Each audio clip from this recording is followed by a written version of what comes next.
And welcome to the podcast. Glad to have you joining me each and every month. Want to bring you, as we move forward this year, some very compelling topics, focusing on health, wealth, and just keeping our basic sanity, right? Taking good care of ourselves in 2024. So appreciate you joining me. I am so excited to be joined by Kim McNeil. Hey, Kim. Hi. Yeah, listen, so you are the Prevention Project Director for the Colorectal Cancer Alliance and 45plusreasons.org. You and I have been working together over the last year or so, really talking about the importance of getting tested. Let's start there. Yeah, so we are working with Independence Blue Cross and the University of Pennsylvania in an effort to get Black people between the ages of 45 and 75 screened for colorectal cancer. And so we have an initiative in Philadelphia that's Fit Kit based, where people can get screened at home and then find out what their results are to make sure that they don't have any issues concerning colorectal cancer. Yeah. So how can a person, first, I want to get this information out there first. Absolutely. How can a person get tested? When do they get tested? And how can they get a kit? Well, if you reach the ripe age of 45. The ripe age. That's right. It's time. Yeah. The age used to be 50, and so they moved it down to 45 because Black people are 15 to 20% more likely to get colorectal cancer and 35% more likely to die from it. And so they moved the age down. So what you do is go on to the website, 45plusreasons.org, click on the quiz, and it'll determine whether or not you're eligible to receive a fit kit or if you need to move straight to a colonoscopy in order to get screened. And so once you click on the information and say that you want a kit delivered to your home, then you can go on ahead and get a kit delivered to your home. You take the at-home test and put it right back in the self-addressed stamped paid envelope. And then it goes to LabCorp, and then one of our navigators will call and give your results. All right. You said a whole lot there. As you were talking, I was thinking, wow, that's a lot of information. One, they moved the age down. It is preventable. It is. It's one of the preventable, It is the preventable cancer. diseases in terms of death or if caught early. Yes. That is the key. So move the age down to 45. Why are people apprehensive in your view? I think people are apprehensive for a lot of reasons. I think that people are nervous about adding one more thing to their plate. Yeah. I think Black men especially. Nervous about saving your life. Right? I'm good. Listen, I'm on this side of the mic. Kim is only answering my questions. Don't be nervous, Well, right? we should not be nervous because preventing this cancer, I always say, is far outweighs getting the disease. Correct. And it's a very fast-moving disease if it's not caught early. So the chances of survival lessen as you go along, and the symptoms get worse and worse if you don't address them. Yeah. So, And you mentioned Black men. I want you to go back to that. But you mentioned Black men, Black folks in particular, for the sake of this conversation, because everybody should get tested. Everybody should right? get tested. Everybody should get tested. But for the sake of this conversation, you talked about it can come to your front door. Yes. So take the quiz. Takes how many minutes? It takes 5 minutes. To get the test done. It gets delivered to your home. It takes 5 minutes, and you send it back. And you send it back. 5 Period. minutes. Yeah. What should people be looking for? So when you talk about what they should be looking for in terms of symptoms, or Right. what they should be looking for in terms of the quiz or the test? Both. Okay. So in terms of symptoms, it's not feeling like your bowel is completely and totally empty, blood in your stool, or feeling constantly full. Like people will walk around and they'll be like, oh, I'm not really hungry. One of the symptoms that my grandmother had when she had colorectal cancer was that she always was full. And so when we would offer her something to eat, she would be like, I'm not really hungry. But a constant state, as doctors use the term persistent, if it's persistent, like, so if you're not hungry one random day, Right. that doesn't mean anything. Right. But if it persists over time and you're constantly not hungry, then that's an issue.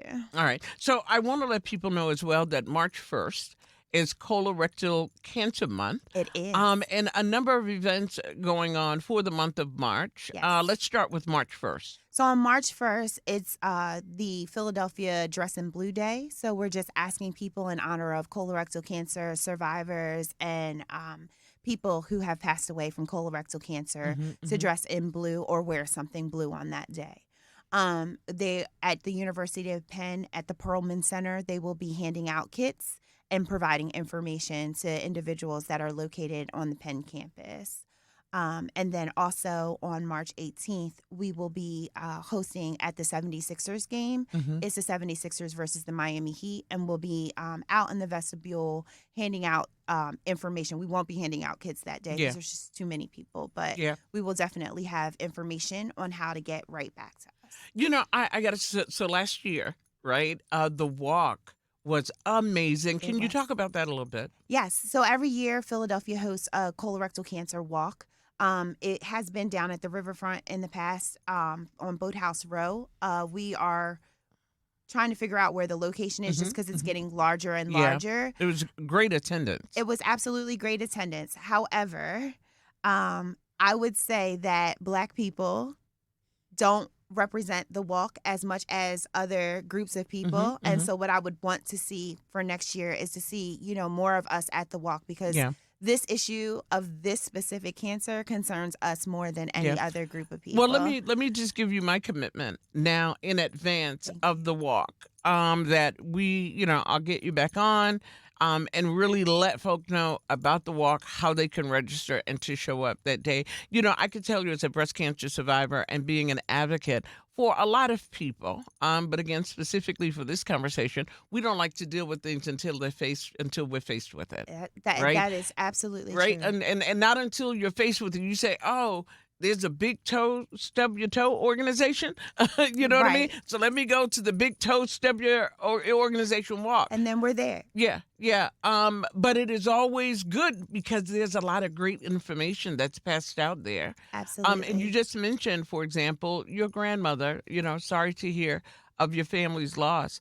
But we need to know about prevention, no matter what it is. And in this case, coming to the walk, you get an opportunity to really learn a lot about it with families. Yeah, and you also get to hear the stories, right? Because I think so many colon cancer has not been a large cancer that's been broadcasted the way that breast cancer has. And so, and because it's starting to affect our people, I think last week, I believe it was Deion Sanders posted his after colonoscopy pictures. And that was so amazing. And even though he didn't do it with the Colorectal Cancer Alliance, I was very, very proud of Coach Prime because he is a coach not only on the field, but he definitely tries his best to get the message out, whatever the message is, in a positive way. And then I don't know if people saw it, but Dak Prescott did something with Cologuard, and he did a shit talk kind of commercial. And it was a play on colon cancer, but it's directing people, again, to go get, if you're not going to get the colonoscopies, at least do the screening at home. Yeah. What was so important about that is that Dak lost his mom from colorectal cancer. And so he is definitely working with the Alliance and definitely trying to get the word out specifically to our people to let them know that this is something that we need to be in charge of, be in front of, and really take charge of our health in that way. Let people know the website again, how they can get information. Absolutely. You go to 45plusreasons.org, and it's 45plus reasons.org. So I want to go back to this in terms of understanding colorectal cancer, and the key is always prevention. So when you have, whether you get the kit or you get tested, when you said at 45, and how in between, how many years should it be if you've already had a colonoscopy? When do you have your second one? How much time between the two tests? So it depends on what they find when they get the colonoscopy, right? So if you go and get a full-on colonoscopy, which is the gold standard, we recommend people to go and get a full-on colonoscopy. So many people are scared of doing that for many reasons. And right? I can tell you, and I'll share the experience. I had one about, I don't know, it's maybe, it's almost like AD, right? But it's like pre-COVID, post-COVID. Yes. It was pre-COVID. So it's been about 6 years. Okay. And so I'm assuming that you got a 10-year waiting period. Okay. So they'll do 5 or 10. 5 is if Yeah. they find Listen, polyps. I'm at the point where I'm like, I'm doing 7. It's No, 5. seriously, I'm like, it's 5 to 10 years, and it was great, no problems. Yes. They saw nothing, and like other high-profile people, just wanting to share Yes. that your health is really your wealth. I don't care It what car really you is. drive. I don't care what church you go to. I don't care Doesn't who you know, matter. what organization. It is non-discriminatory.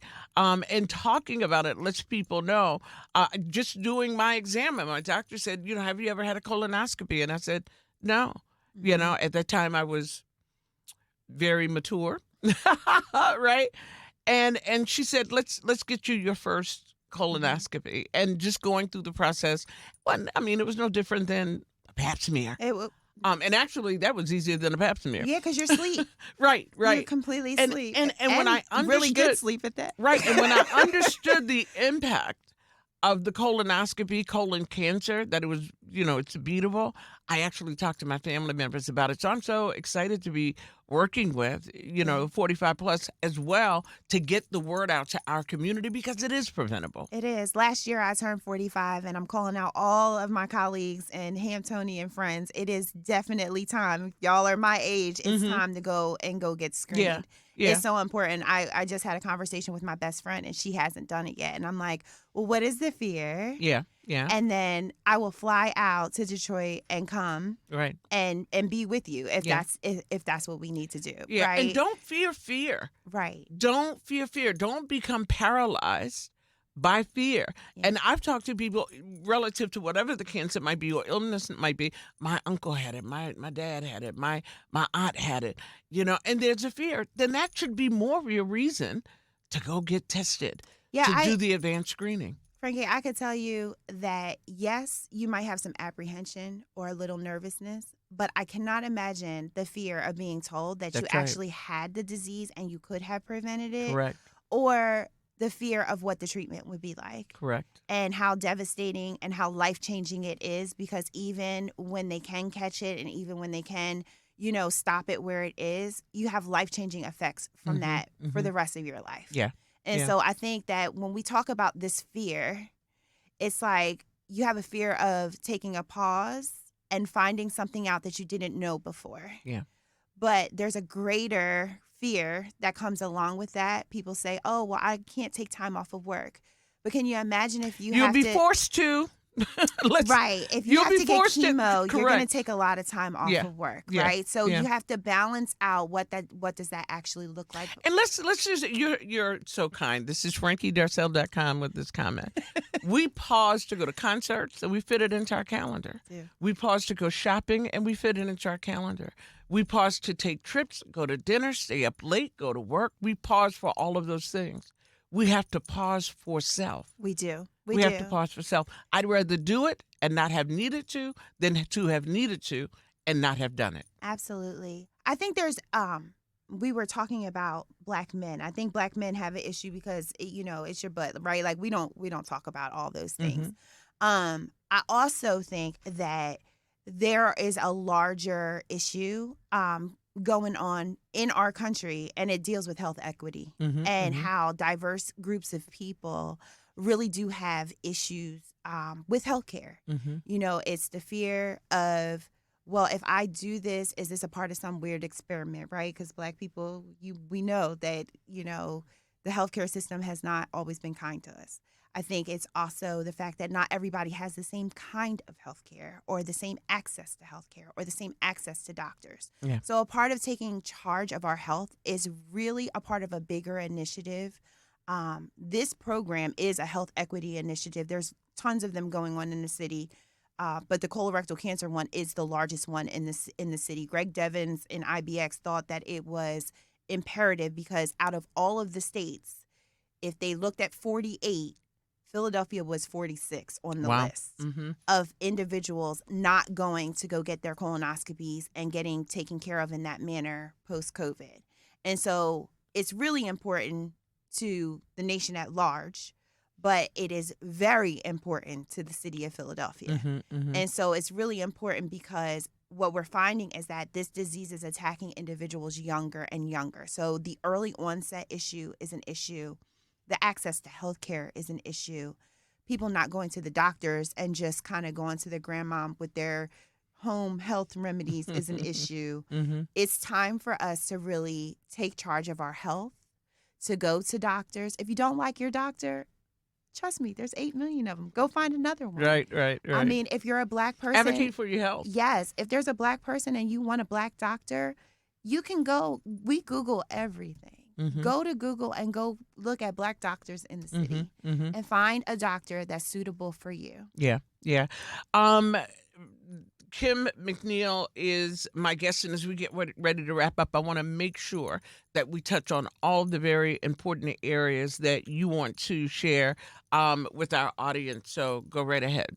Yeah, I would just say that if you're 45, between the ages of 45 and 75, it is imperative that you get screened. It should be on your list of things to do, just like, going to go to Starbucks and go get coffee.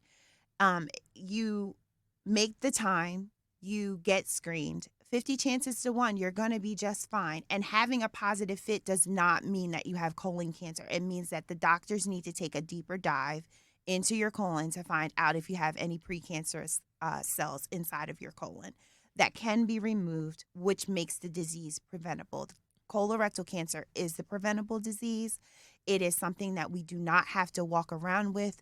We do not have to carry the burden, but also tag a friend. Yeah. So if you're 45 and you know someone who's 45 who hasn't done it, it's super important that you be their partner in health, just like we're partners, like you said, to go on a trip or to do something fun. If you go to 45plusreasons.org, you can take a 5-minute screening quiz. It will allow you to answer some quick questions just about your background and health to make sure that you're eligible to get an at-home test. And if you are, then you take the quiz, you get the kit, and you mail it back. Yeah. I listening to you and talking about, even your friend, when I was diagnosed with breast cancer, and my mother was diagnosed, for those who may be hearing this story for the very first time, in 1998. And at that time, we couldn't even say breast on the radio. So we've come a very, very, very long way. But we knew, my 2 sisters and I knew, because of my mother's diagnosis, that we had to be advocates. Absolutely. My daughter at 4 has been to every sister strut until recently. And so she too, because her grandmother had it, her mother had it, she already knows. It is just a part of her health DNA that at the beginning of the year, this is what you do, from a dentist to and she doesn't have to start really taking mammograms. She's 27, but she should start at 35. Yeah. She knows that. It's because we talk about it. Here's the other piece that when I thought, and we talked about it, was my mother was the first diagnosis, right? And just because there's some relatives you don't know or you don't like doesn't mean they're still not your relatives. I started working on my family tree in 2018 at a family reunion. They said, you do the family tree. Found out my grandmother's sisters, daughters, and daughters have breast cancer. Wow. So it's been in our family for quite some time. It just has not been in my grandmother's line, and my mother was the first. So breast cancer runs in our family. Yeah. And my great aunt is not a distant relative. It's my grandmother's sister. So when I decided that when I was diagnosed with breast cancer, I really, truly was in shock. Mm-hmm. Not in total disbelief, and I could tell when the doctor walked in, because I get my mammogram every year. And when they found something, and the doctor wanted me to wait, I said, absolutely not. No. I will not wait. I have a family history. I literally fired that doctor. It took me 4 weeks to be able to get a new physician who then diagnosed me with stage 1 breast cancer. And because it was stage 1, I caught it early. I caught it early. I spoke to a couple of girlfriends, and several of them have joined me for the Sister Trust for years. One of them called me. She was 54 at the time, and she said, "You're a superhero." You are. When I heard you say today, and she called me right away, "Oh my gosh, I heard your break," because it took me, it was one thing when I was an advocate. Mm-hmm. It was something different because it was me when I became a patient. Mm-hmm. And you think about your mortality. You do. I emotionally and mentally started putting my life in order. Mm-hmm. I had conversations with my daughter. Yeah.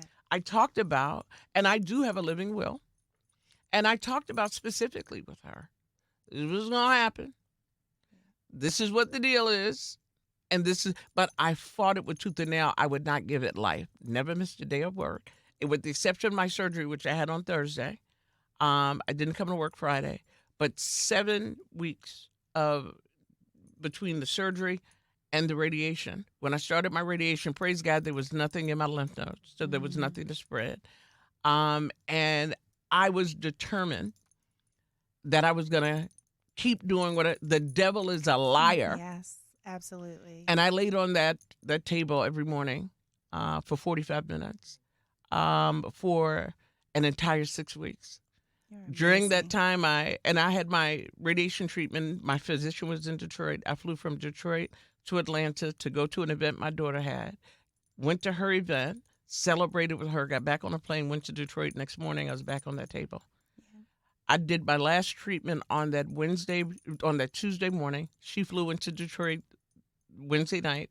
We drove 14 hours to Virginia Beach the day before Thanksgiving. And that was just an incredible celebration. I slept for like 3 days, but I was not going to allow it to take me down. I want to share that because we don't like talking about that part. No. And so I'm saying to anybody as a patient, and until now when I go in every year to have my exam, I'm not comfortable until they say, you're good. And it's almost like I can tell based on the way. Victory, right? Right? So, it's 5 years. But to God be the glory that I took my mother's direction on early detection and getting tested. This is life. We have a start date and end date in that dash. But what can we do to live the best possible life that we can, right? And when she called me, she said, oh, my goodness. My girlfriend had been to every walk, and she said, I'm 54. I've never had a mammogram. She said, I thought you were a superhero. She said, I'm going to schedule my mammogram. So every year when she gets her mammogram, she texts me and say, girl, it's good. Girl, it's good. Girl. So I'm only saying that to say to everyone, with colorectal cancer, it is one of the beatable cancers if caught early. It is. Right? It's the preventable cancer. Mm-hmm. One more time, March 1st. March 1st, Dress in Blue Day. Mm-hmm. Mm-hmm. March 18th, we'll be at the 76ers game. Mm-hmm. It's the Sixers versus the Heat, and we'll be passing out information for people. 45 plus reasons. That's with an S. Yes. 45plusreasons.org. Yes. 45plusreasons.org.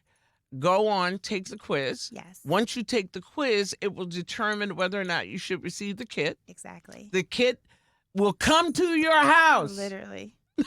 It will come to your There's house. no excuse. The kit will come to your house. Put it back in the mail. That's it. And you will get the results. Can't get better than that. Right. And then we'll be talking about events later on that'll be in the city where we'll literally be doing pickups and drop off. So we'll take away all the barriers. If going to the mailbox is too far, then you can just come to an event. Yeah. And then you'll have a drop off location. Yeah. And we'll pick them up, all the kits, and then transport them. Yeah. So when we talk about all the reasons, all the scientific reasons, all the historical reasons why Black folk don't want to go to the doctor, some of it too, we're responsible for. Correct. Just point blank. Some of it we are responsible for, and we've got to do better for our health. Get tested. 45plusreasons.org. Kim McNeil. Thank you so much for having me, Frankie. Always good to see you, girlfriend. Frankie. Absolutely. Absolutely. March 1st, wear your blue. I have my blue on too. Appreciate you so much. Thank you. You too, always Frankie. Come back to our website, check out podcasts, and we'll be doing this each month. So I appreciate you joining us. Kim McNeil. Thank you.